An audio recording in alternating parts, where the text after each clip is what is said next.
அனைவருக்கும் இரும்பு தோழர்கள் அனைவருக்கும் என்னுடைய காலை வணக்கம். இன்றைக்கி நான் சொல்ல போகிற இந்த வீடியோ வந்து அதே தான், ஒரு 4-5 பாடி பில்டரோட ஸ்டோரிஸ். ஒரே பாடி பில்டர்ஸ் பற்றி சொன்னோம்னா கொஞ்சம் போரிங்காக இருக்கும், அதே நேரத்தில் ரொம்பவும் இழுவையாக இருக்கிற மாதிரி இருக்கும். இது ஷார்ட்டாக ஒரு கதம்பமாக ஒரு மிக்சர் எல்லாம் மிக்ஸ் பண்ணி நான் சொல்கிறேன். ஓகே, நீங்கள் படத்தில் பார்க்குற இந்த பாடி பில்டரோட பேர் ஃப்ராங்கோ கொலம்போ. நல்லா அவங்களுக்கு தெரிஞ்ச பாடி பில்டர் தான், நிறையாவே ஏற்கனவே இதை நான் சொல்லியிருக்கேன். Franco Colombo 2 times mister Olympia. 1976 வாங்கினார், அடுத்து 81 வாங்கினார். அர்னால்டோட பார்ட்னர்.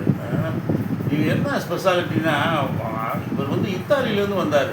இத்தாலியன் ஃபுட்டில் ரொம்ப ஃபேமஸ். இவர் இத்தாலியன் ஃபுட்டு சமைக்கிறதுல ரொம்ப ஃபேமஸ்ஸு. அர்னால்டு சொல்கிறாரு, என்னுடைய உடம்பு டெவலப் பண்ணதுக்கு ஃப்ராங்கோ கொலம்போவோட அந்த இத்தாலியன் ஃபுட்டு செஞ்சது தான் காரணம் அப்படின்றாரு. அப்போ இவர் என்ன சொல்கிறாருன்னா, இவர் வந்து பாடி பில்டர் ஆகாட்டினா, இவர் வந்து ஒரு body builder, weight lifter, power lifter, plus ஒரு பாக்ஸர், நல்ல இரும்பு ராடை வளைப்பார், பலூன், ஹாட் வாட்டர் பலூனை வெடிக்க வைப்பார், ஃப்ரிட்ஜை தூக்கிட்டு நடப்பார். நல்லா வேர்ல்டு பவர் லிஃப்டர், நிறைய சாதனை பண்ணியிருக்காரு. இதில் இவர் என்ன சொல்கிறாருன்னா, நான் இப்படி இந்த மாதிரி நீங்கள் ஒரு பாடி பில்டர் ஆகட்டும் என்னவாகிருப்பீங்கன்னா, இவர் சொல்கிறாரு, இத்தாலிக்கு பக்கத்தில் சார்டினியான்னு ஒரு தீவு, எங்கள் தீவில் வந்து பிள்ளை பிடிக்கிற குரூப் ஒருத்தங்க இருக்காங்க. அப்புறமேட்டு ஆடு மேய்ப்பாங்க. நான் ஒன்று ஆடு மேய்ச்சிருக்கணும், இல்லைன்னா இந்த பிள்ளை பிடிக்கிற குரூப்போட போயிருப்பேன் அப்படின்னு சொல்லி சிரிக்கிறார். அமெரிக்காவில் இவரும் அர்னால்டும் தங்களோட வாழ்க்கையை ரொம்ப செதுக்குனாங்க. சிற்பமாக செதுக்கி ஆங்கில மொழி தெரியாதவங்க, இத்தாலி மொழி தான் பேசக்கூடியவர், ஆங்கில மொழியை கற்றுக்கிட்டாங்க. அப்புறமேட்டு ஜெர்மனில் வந்து இவர் வந்து இது மேசான், அதாவது கன்ஸ்ட்ரக்ஷன் ஒர்க்கை பற்றி படிச்சிருந்தவர். கட்டட தொழிலில் அமெரிக்காவில் இவரும் அர்னால்டும் ஈடுபட்டு செங்கல்லாம் உடைப்பாங்க, சுவரெல்லாம் உடைப்பாங்க, கல்லை உடைச்சாங்க. உடைச்சி அது மூலமாக கிடச்ச பணத்தை வச்சு அவங்க உடம்பை டெவலப் பண்ணி பெரிய டாப் டைட்டிலுக்கு வந்தாங்க. இவருடைய படம் இன்றைக்கி எனக்கு ஒன்று கிடச்சிச்சு, அதுதான் நான் அதை காமிக்கிறதுக்காக தான் இதை நான் காமிக்கிறேங்க. இந்த அதே ஃப்ராங்கோ கொலம்போ, இது பாருங்கள், ஒரு பழைய புஸ்தகம், கீழே கரையெல்லாம் அடித்து காலெல்லாம் போயிடுச்சு. பாருங்கள், இந்த படத்தை எடுத்திருக்கேன், கலரில் போட்டிருக்காங்க. அந்த டைம்லேயே ரொம்ப பியூட்டிஃபுல்லான ஒரு படம். Franco Colombo 2 times mister Olympia. ஒரு மாதிரிலாம் நம்மலாம் முன்னேற முடியாது. நம்ம வந்து அமெரிக்காவுக்கு போகிறதே ஒரு பெரிய விஷயம். அங்கே போய் பாடி பில்டிங் செஞ்சு, அப்புறம் யூனிவர்ஸ் வாங்கி, அப்புறமேட்டு ஒலிம்பியா வாங்கிறதுன்றதெல்லாம் நினச்சி கூட பார்க்கவே முடியாது. அவருடைய செஸ்ட்டை தான் இந்த ஆர்டிக்கலில் போட்டிருக்காங்க. இவருடைய செஸ்ட்டில் வந்து அந்த மேலே வந்து அப்பர் பாடியும் லோவர் பாடியும் தனியாக பிரிந்து இருக்கும். அதை நான் காமிக்கிறேன் பாருங்கள். அந்த பாருங்கள், அவர் செஸ்ட்டு தான் இந்த இதை காமிக்கிறாங்க. அந்த செஸ்ட்டு பாருங்கள், அப்பர் செஸ்ட்டும் லோவர் செஸ்ட்டும் அந்த செப்பரேஷன்ஸு இங்கேயும் இதே மாதிரி தெரியுது பாருங்கள். ஒவ்வொரு ஆங்கிளில் எடுத்திருக்காங்க. சைட் செஸ்ட்டு, இது வந்து மோஸ்ட் மஸ்குலர் தொடையில் வச்சுருக்காரு. இது கம்ப்ளீட் மோஸ்ட் மஸ்குலரு. அதில் பாருங்கள், அந்த அப்பர் செஸ்ட்டு லோவர் செஸ்ட்டு பிரியுது. உடம்பு எவ்வளோ திக்னஸ்ஸாக இருக்குது பாருங்கள். பயங்கர டயட் நாலேஜ் உள்ளவர். கொழுப்பு இல்லாமல் உணவை சாப்பிட்டு உடம்பை டெவலப் பண்ணி டைட்டில் வாங்கினவர். அதுதான் அப்ரிஷியேட் பண்ணி இந்த படம் போட்டிருக்காங்க. இது 81 மிஸ்டர் ஒலிம்பியா அவர் வாங்குறதுக்கு முன்னாடி போட்டிருக்காங்க. இபிஏ கண்டஸ்டன்ட் இந்த 81 மிஸ்டர் 81 கலந்துக்குவாரா, டைட்டில் வின் பண்ணுவாரான்னு போட்டிருக்காங்க. ஆனால் வின் பண்ணார், பெரிய சாதனையான. அர்னால்டோட பக்க பலமாக இருந்தார். அவருடைய வெற்றிக்கு ரொம்ப ஆக்கப்பூர்வமான ஒரு நண்பனாக இருந்த ஒரு ஃப்ராங்கோ கொலம்போ. வரலாற்றில் நம்மளுக்கெல்லாம் அப்படி ஒரு நண்பன் கிடைக்கிறது ரொம்ப கொடுத்து வைக்கிறது. டியர் ஃப்ரெண்ட்ஸ், இப்போ நீங்கள் பார்த்துக்கிட்டு இருக்கிற பாடி பில்டர் பாருங்கள், ஹெரால்டு ஃபூல் ஒரு பேர். ஹெரால்டு ஃபூல், ஃபூல்னா முட்டாள், ஹெரால்டு ஃபூல். அருமையான பாடி பில்டர் பாருங்கள். ஒரு மோஸ்ட் மஸ்குலர் ஷாட்டு, இது மாதிரியான ஒரு மோஸ்ட் மஸ்குலர் ஷாட்டை நீங்கள் நீங்கள் பார்த்துருக்க மாட்டீங்க. பாருங்கள், 1965 எடுக்கப்பட்ட படங்க அது. 1962 first mister Olympia lorry Scott வாங்கும்போது இவர் செகண்ட் வாங்கினார். அடுத்தும் செகண்ட் வாங்கினார். ரொம்ப அருமையான பாடி பில்டர். அன்கிரவுண்டு மிஸ்டர் ஒலிம்பியான்னு கூட வரைக்கும் சொல்லலாம். என்ன எவ்வளோ அருமையான ட்ரெப்பீசியஸ் பாருங்கள், என்ன டெல்டாய்டு பாருங்கள், பைசப்ஸு, ஃபோராம்ஸு, அப்படியே சிக்ஸ் பேக்கு ஃபுல்லாக இருக்குது பாருங்கள். செஸ்டெல்லாம் எவ்வளோ நேர்த்தியான ஒரு படம். ஒயிட் அண்ட் பிளாக் அண்ட் ஒயிட்டில் இருக்குது. இந்த படத்தை என்ன செய்யறதுனே எனக்கு தெரியல. அவ்வளோ அருமையான படங்க. நல்லா பார்த்து ரசிங்க. இந்த மாதிரி நீங்கள் வரணும்னு நினைங்க. நீங்கள் ஒவ்வொரு தடவையும் நீங்கள் உணவு சாப்பிடும் போதும், பாடி பில்டிங்கில் எக்ஸசைஸ் செய்யும் போதும் இந்த மாதிரியான படங்களை உங்களுக்கு முன்னாடி விஷுவலாக வச்சுக்கோங்க. இதை பார்த்தே நீங்கள் செய்யுங்க. You are what you do, you are what you think. நீங்கள் என்ன செய்கிறீங்களோ அதுவாக ஆவீங்க. பாடி பில்டிங் செஞ்சால் பாடி பில்டர், நீங்கள் என்னவா நினைக்கிறீங்களோ அதுவாக ஆவீங்க. நீங்கள் ஒரு சிங்கம். நீங்கள் இந்த மாதிரி பாடி பில்டராக வரணும், நான் மிகச்சிறந்த ஆனலகனாக வரணும், கட்டலகனாக வரணும், வீரனாக வரணும்னு நீங்கள் மனசில் விசுவலைஸ் பண்ணுங்கள். எவ்வளோ பியூட்டிஃபுல்லாக இருக்கார் பாருங்கள். கெரால்டு கூல், பேர் கெரால்டு கூல். ஹேர் ஸ்டைல்லாம் பாருங்கள் எப்படி பியூட்டிஃபுல்லாக. லாரி ஸ்காட்டுக்கு அடுத்து வந்தார். பிரம்மாண்டமான ஆனலகன். ஜேஜே ஐயன் காம்ரேட்ஸ் காலை வணக்கம். இப்போ இன்னொரு படம் பாருங்கள், டான் ஹோவர்த். இவர் பேர் டான் ஹோவர்த். அருமையான பாடி பில்டர். ஏற்கனவே இவரை பற்றி சொல்லியிருக்கீங்க. என்ன ரொம்ப நீட்டி முழக்க விரும்பலை. என்ன ஸ்பெஷாலிட்டின்னா இந்த டெல்டாய்டை பாருங்கள். இந்த டெல்ட்டு தாங்க இந்த கிங் ஆஃப் டெல்டாய்ட்ஸ்னு நிறைய பாடி பில்டரை சொல்லுவாங்க. இப்போ கூட தெலுங்கில் ஒரு எல்லாம் சொன்னாங்க, duke of deltoid, king of deltoid, அரசண்டா, சிற்றரசண்டா, பேரரசண்டா அப்படின்றாங்க. எவ்வளோ பெரிய ஷோல்டர் பாருங்க, அட்டகாசமாக. ஒரு பார் எடுத்துக்கிட்டு நல்லா பிளேட்டை 2 பக்கம் மாட்டிக்கிட்டு ப்ளஸ் பிகைண்ட் நெக் நல்லா கழுத்தில் வச்சுட்டு பாரை ஏற்றி இறக்கணுங்க காது வரைக்கும். பேக் பார்பல் பேக்கு போடுறோம்ல, ப்ரெஸ்ஸு, பேக் ப்ரெஸ்ஸு. அதுதான் உங்கள் சுமித் மிஷின் இருந்தாலும் சரி, உங்கள் வீட்டில் சுமித் மிஷினுக்குள்ளே போய் நல்லா உக்காந்துக்கிட்டு ஒரு 5 செட்டு ஷோல்டருக்கு டெல்ட்டுக்கு, 5 செட்டு டம்பிள் சைடு ரைஸ், நல்லா டம்பிள் சைடு ரைஸ் போட்டிக்கிடுவீங்க. 3 மாதத்தில் உங்களுக்கு வந்து ஷோல்டரு தெரிச்சு வந்துடுங்க. இங்கே பாருங்கள், ட்ரெப்பீசியஸ் என்ன அழகாக இருக்குது பாருங்கள். ஓசை கிடுக்கல சும்மா நிற்கிறாருங்க. டான் ஹோவர்த் பேர். மிஸ்டர் அமெரிக்கா வாங்கியிருக்காரு, ஜூனியர் அமெரிக்கா வாங்கியிருக்காரு 67. அதே வருஷம் சீனியர் அமெரிக்கா வாங்கியிருக்காரு. நீங்கள் அமெரிக்காலாம் வாங்குறது சாதாரண விஷயம் இல்லை. ஹெவியாக இருப்பாங்க. 50 ஸ்டேட்லேருந்தும் 50 மாநிலங்கள், அமெரிக்காவில் 50 மாநிலத்துலேருந்தும் வருவாங்க. ஹெவியாக இருப்பாங்க. அதில் டைட்டில் வாங்கினவர். நல்லா என்ஜாய் பண்ணி பாருங்கள். இவருடைய இன்னொரு பிக்சர் இருக்காங்க, நான் காமிக்கிறேன். இப்போ நான் காமிச்ச டான் ஹோவர்த்தோட இன்னொரு படம் ஃபுல் ஷாட் பாருங்கள். ஒரு மலை மேலே நிற்கிறாரு. அதே ஷோல்டர் தாங்க, அதே செஸ்ட்டு, ஆர்ம்ஸு, 4 ஆர்ம்ஸு பியூட்டிஃபுல்லாக இருக்குது பாருங்கள். நீங்கள் அந்த எந்த படத்தையும் பார்க்கும்போது அவருடைய அந்த டெல்ட்டை பார்க்கணும். ஹியூஜாக இருக்கா அப்படின்னு உடம்புலேருந்து தள்ளி வெளியே போகுது பாருங்கள். அதனால கூட கொஞ்சம் படுத்தமாக இருக்கும், டவுனாக இருக்கும்.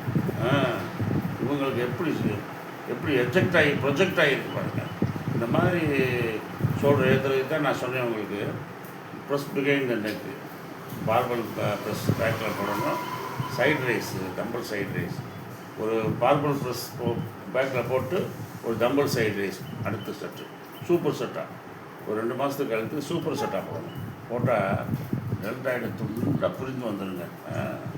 அதாவது இருக்கவே முடியாது. ஓகே, நீங்கள் பார்த்துக்கிட்டு இருக்கிற இந்த பாடி பில்டர் வந்து மைக் மன்ச்சர். மைக் மன்ச்சர்னால் பாடி பில்டிங்கில் இவரை விட பெரிய அறிவாளி யாருமே இல்லைங்க. பாடி பில்டிங்கில் சிறந்த அறிவாளிகள் ஜான்கால் கிரிமக், அப்புறமேட்டு பில்பர்க், அப்புறமேட்டு ஃப்ரான்சின், அப்புறம் அருணாவில் சொல்லலாம், மைக் மன்ச்சர் சொல்லலாம். மிஸ்டர் யூனிவர்ஸ் இவர் வாங்கும்போது பாருங்கள், இப்போ என்ன போட்டிருக்காங்கன்னா, மைக் மன்ச்சர் வேர்ல்ட்ஸ் பெஸ்ட் புல்ட்மேன் டைட்டில் ஒன்று. உலகத்திலே சிறந்த பாடி பில்டர், உடம்புல கட்டமைப்பு உள்ளவன் ஒரு பாடி பில்டர்ன்றாங்க. ஏன்னா இவர் 78, 79 மிஸ்டர் ஒலிம்பியா, மிஸ்டர் யூனிவர்ஸ் கலந்துக்கும் போது இவர் 300க்கு 300 பாயிண்ட் எடுத்தார். 300 பாயிண்ட் எடுத்தார் ப்ளஸ் அப்பில் காட்டி. இந்த பிக்சரில் பாருங்கள், மைக் மன்ச்சர் 300 மார்க் எடுத்தார். எல்லா ஜட்ஜஸும் ஃபுல் ஸ்கோர் போட்டாங்க. அதாவது எல்லா ஜட்ஜும் அப்படி போடவே மாட்டாங்க. ஒவ்வொருத்தருக்கும் ஒவ்வொரு ஐடியா இருக்கும், ஒவ்வொரு வியூ இருக்கும். அவங்க அப்படி போடுறதுக்கு காரணம் என்னென்னா, அவ்வளோ ஃபுல் ஃப்ளெட்ஜாக இருந்தார். பாருங்கள் அவருடைய இன்னொரு ஷாட் இது. பக்கத்தில் உங்களுக்கு காமிக்கிறேன் நான். ஏன்னா இவன் ஒரு ஆளாயா அப்படின்னு நீங்கள் நினச்சிடக்கூடாதுன்னு. பாருங்கள் ரிப்பை எப்படி தூக்கியிருக்காரு பாருங்கள். Mister rib box, mister vacuum. வயிறை வெறும் வயிறு ஆக்கிட்டு chest, shoulder, arms, forearms, biceps எல்லாம் பாருங்கள். மைக் மன்சர் ரொம்ப சிறந்த ஆனலங்க. அமெரிக்காவோட 50 மாநிலங்களுக்கும் போனார் பாடி பில்டிங். இவர் வந்து ஹெவி டியூட்டின்ற பிரின்சிபலை ஃபாலோ பண்ணார். ஹெவி டியூட்டின்ற பிரின்சிபல்னால் என்னென்னா, ஒவ்வொரு செட்டுக்கும் ஒவ்வொரு மெத்தடுக்கும். இப்போ பெஞ்சு ப்ரெஸ் நம்ம போடுறோமா, 5 செட்டு போடுறோம்ல, 2 செட்டு போடுங்கன்றார். 4 செட்டு போடுங்க போதும். அடுத்து இன்க்ளைனு 1 செட்டு போதும், டிக்ளைனு 1 செட்டு போதும், ஒரு செட்டு போதும். மற்ற என்ன செஸ்ட் எக்ஸசைஸ் இருந்தாலும் ஒரு செட்டு போதும். ஹெவி வெயிட்டில் ஹெவியாக போட்டு தள்ளுங்க. போடவே முடியாத மாதிரி இன்னையோட நீங்கள் ஆள் காலி. 100% உங்கள் பவரை ஃபுல்லாக இன்புட் பண்ணுங்கள் அப்படின்றாரு. அப்படி செஞ்சிங்கன்னா உங்கள் உடம்பு டெவலப் ஆகும். நீங்கள் அதிக மணி நேரம் ஜிம்மில் இருக்க வேண்டியதில்லை. வாரத்துக்கு 3 நாள் செஞ்சாலே போதும். ஒரு நாளைக்கு 20 நிமிஷம், வாரத்துக்கு 3 நாள் செஞ்சாலே போதும். என்னுடைய மெத்தடை நீங்கள் படித்து பாருங்கன்றார். Heavy duty principal. இவர் செஞ்சதை வந்து டோரியன் ஏட்ஸ் ஃபாலோ பண்ணார். அவர் மிஸ்டர் ஒலிம்பியா வாங்கினார், 6 டைம்ஸ் வாங்கினார். மிகச்சிறந்த ஆனவங்க மைக் மன்சர். டியர் அயன் காம்ரேட்ஸ், இந்த படம் நான் வந்து என்கிட்ட வந்து ஒரு புக்கில் வந்து கட் பண்ணியிருக்கேன். இது என்ன நீங்கள் கட் பண்ணியிருக்கீங்க அப்படின்னா, இது வந்து ஒரு மிலாஸ் சார்சவ்னு ஒரு பாடி பில்டர், அமெரிக்கன் கிடையாது. இவன் வந்து அமெரிக்காவிலேருந்து இவன் வெளியில் ஒரு காமெடி, ஒரு வெளிநாட்டில் இவன் இருக்கும்போது 2 அமெரிக்க பெண்கள் இவனை பார்க்குதுங்க. பார்த்துட்டு என்ன பண்ணுதுங்க, இவனை பார்த்து சிரிச்சுட்டு, பாடி பில்டரா நீங்கள் நல்லா இருக்கீங்க, ஒன்ஸ் அமெரிக்கா வந்தால் வாங்க அப்படின்னுதுங்க. இந்த பொண்ணுங்களுடைய விசிட்டிங் கார்டை அட்ரஸை வாங்கி இவன் வச்சுட்டு ஒரு 3 மாதம் கழித்து பார்த்தா அந்த பொண்ணு காலையில் தூங்கிக்கிட்டு இருக்கு ரூமில். 2 பொண்ணுங்களும் கால் வருது. பார்த்தா நான் தான் மிலாஸ் சர்வ் பண்ணுறேன், arrived United States of America அப்படின்றான். நான் அமெரிக்கா வந்துட்டேன். இந்த பிள்ளைகளுக்கு அதிர்ச்சி, என்னையா ஏதோ விளையாட்டுக்கு சொன்னோம் வந்துட்டானே அப்படின்னு. அப்புறமேட்டு அழகை அடிச்சுட்டு ஓடி போய் காரில் போய் ஏர்போர்ட்டில் பார்த்தா அவன் நிற்கிறான். உனக்கு அமெரிக்காவில் யாரையுமே தெரியாது, இந்த பிள்ளைய 2 பேரை தவிர. இந்த பிள்ளைகளுக்கு இவனை என்ன தெரியுதுன்னு தெரியல. அப்புறம் கொண்டு போய் இவனை வீட்டில் அக்காமடேட் பண்ணி தங்க வச்சு, அப்புறம் ஒரு ஜிம்மில் வந்து இவனுக்கு கோச்சாக இவனுக்கு வேலை வாங்கி கொடுத்து அழகாக டெவலப் பண்ணி வந்தேன். பாருங்கள், பிழைக்க வந்த இடத்துல எப்படி அளவெல்லாம் அழகாக இருக்க மாதிரி. பிழைக்க வந்த இடத்துல பிழைக்கணும், பிழைக்கக்கூடாது. வடிவேல் சொன்ன மாதிரி ரொம்ப பியூட்டிஃபுல்லாக வந்தான் அவன். அந்த ஆர்டிக்கலில் எழுதுனான், படிக்க அவ்வளோ இன்ட்ரெஸ்டிங்காக இருக்குது. எப்படிலாம் போய் ஒரு மனிதர்கள் பிழைக்கிறாங்க பாருங்கள். அது பர்டிகுலராக பாடி பில்டிங்கை வச்சு பிழைக்கிறாங்க பாருங்கள். எவ்வளோ அழகாக இருக்கான் பாருங்கள். சரி, இந்த படத்தை நான் காமிக்கிறதோட நோக்கம், ஏற்கனவே கலரில் காமிச்சிருந்தேன். இப்போ இந்த படத்தை பிளாக் அண்ட் ஒயிட்டில் நான் காமிக்கிறத நோக்கம் என்னென்னா, இந்த லைட்டை பாருங்கள், மேலேருந்து அடிச்சிருக்காங்க. தலைக்கு மேலேருந்து அந்த இப்போ இது வந்து ஒரு ஃபோட்டோகிராஃபி. தலைக்கு மேலேருந்து அடித்தா அப்போ என்ன ஆகுது, தலைக்கு மேலேருந்து இப்படி லைட் அடித்தா அந்த அந்த ஷேடோ வந்து அந்தந்த இடத்துல கீழே விழுகும். உதாரணமாக செஸ்ட்டுக்கு கீழே விழுகும், ஒரு ஆப்ஸுக்கு கீழே விழுகும், எங்கெங்கே கட்டிங்ஸ் இருக்கோ அங்கே க்ளீனாக விழுகும். இது ஒரு கைண்ட் ஆஃப் ஃபோட்டோகிராஃபி. அதனாலலாம் எடுத்திருக்காரு. நம்ம வந்து ஃபுல்லாக பிரைட்டாக பார்ப்போம். இது ஒரு வித்தியாசமான ஃபோட்டோகிராஃபி. இது ரொம்ப நல்லாயிருக்கும். தலைக்கு மேலே லைட்டை போட்டு எடுக்கிறது. சில காம்படிஷன்லாம் கூட நாங்கள் தலைக்கு மேலே லைட்டை வச்சுலாம் சில காம்படிஷன் நடத்தியிருக்கோம்.